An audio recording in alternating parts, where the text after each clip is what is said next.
saleebaanno doorkoodii baan sii turkinaynaaye dal dheer iyo waxaan idinka nimid daantii waa moode madaxigii kala habare hogaamiye dhiirano ujeediya hadaf laho dadkiisana u hiliyo habsaamin ayaa tahee habsaamin ayaa tahee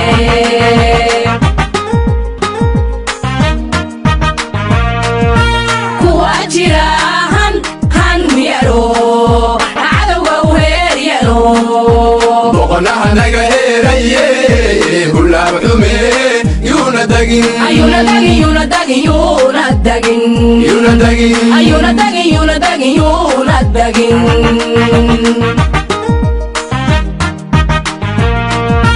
kuwa jira han yaro cadowga weer yaro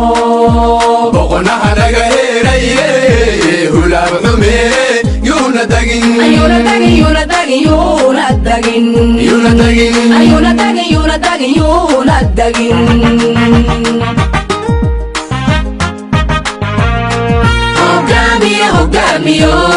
hogaamiyo dadweynaho haddaanina horu soco maanta waxaynu joognaa magaalada laascaanood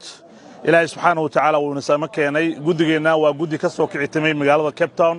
ee koonfur afrika waa guddi hiil walaal ee beesha nuux maxamuud halkan waxaa u nimid insha allahu tacaala inaan la qaybsanno dareenka iyo dhibaatadii ka dhacday magaalada laascaanood ee maamulka muuse juudaan uu ka geystay intii karaankeenna inaan kala qayb qaadanno ayaa halkaa u nimid naf iyo maal intaba inaan u hurno walaalehen baa u nimid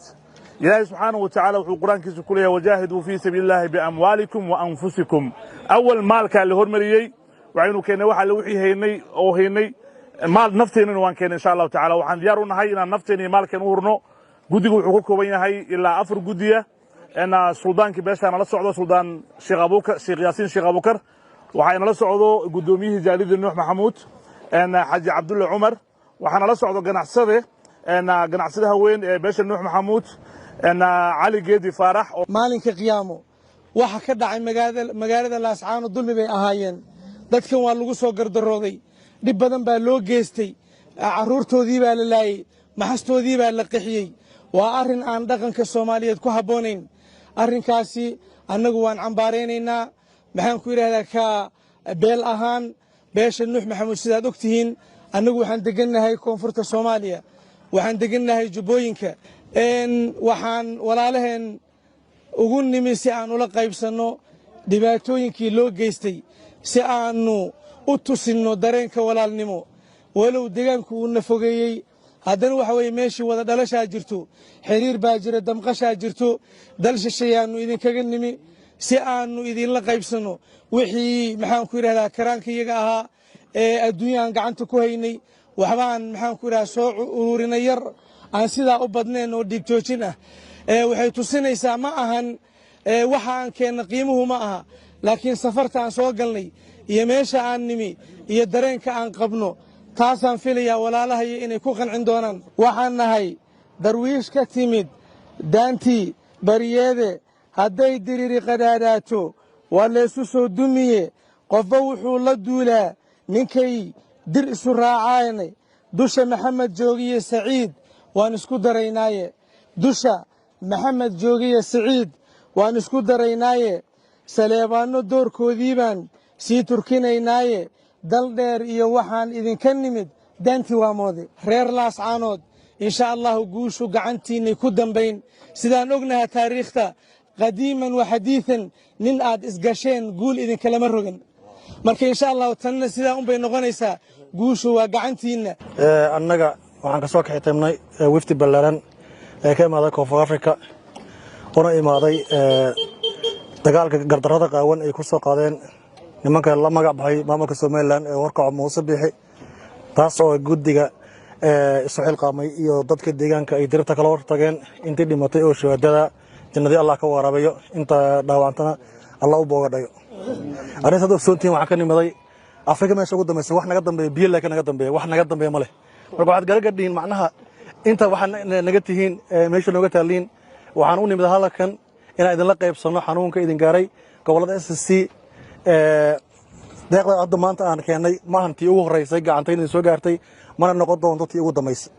heel iyo hoob idin garab taagannahay guusha waa xaggiina nimankan maamulkan Somaliland halaag iyo jab u damay doona insha Allah ma noqon doonto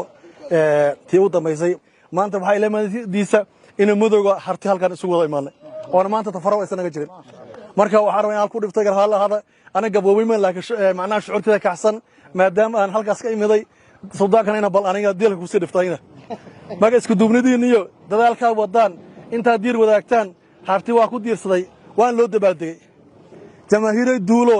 dabargooya huunada daraawiisha ebed ilaa ay ku doodaan iyaga dalbadaya ku duqeeya kaara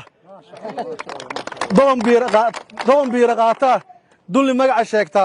hadday soo diraan isku dirajo weeye ku duqeeya kaara haddaan nahay jaaliyadda nuux maxamuud qurba joogta annagoo jaaliyadda nuux maxamuud oo qurba joogta ka wakiila waxaan halkan ku wareejinaynaa 5 gaari oo raashina iyo gaari booyada waxaan ku wareejinaynaa gudoomiyaha guddiga 3 maxamuud salaad gudoomiye naga gudoon iyo aqabdawa deeqdaas naga gudoomiye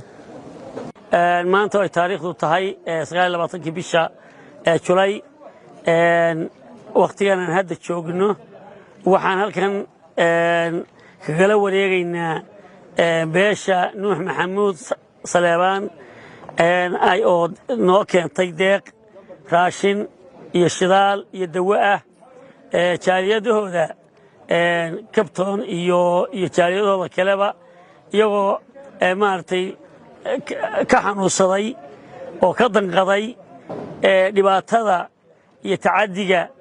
iyo dulmiga lagu hayo walaalahood reer laascaanood iyo dagaalka dhibaatada badan geystay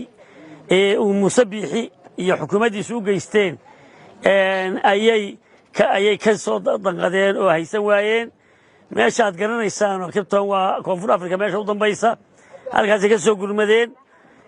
waxayna keeneen deeq raashin iyo shidaal iyo dawo ayay walaalahooda ugu soo deeqeen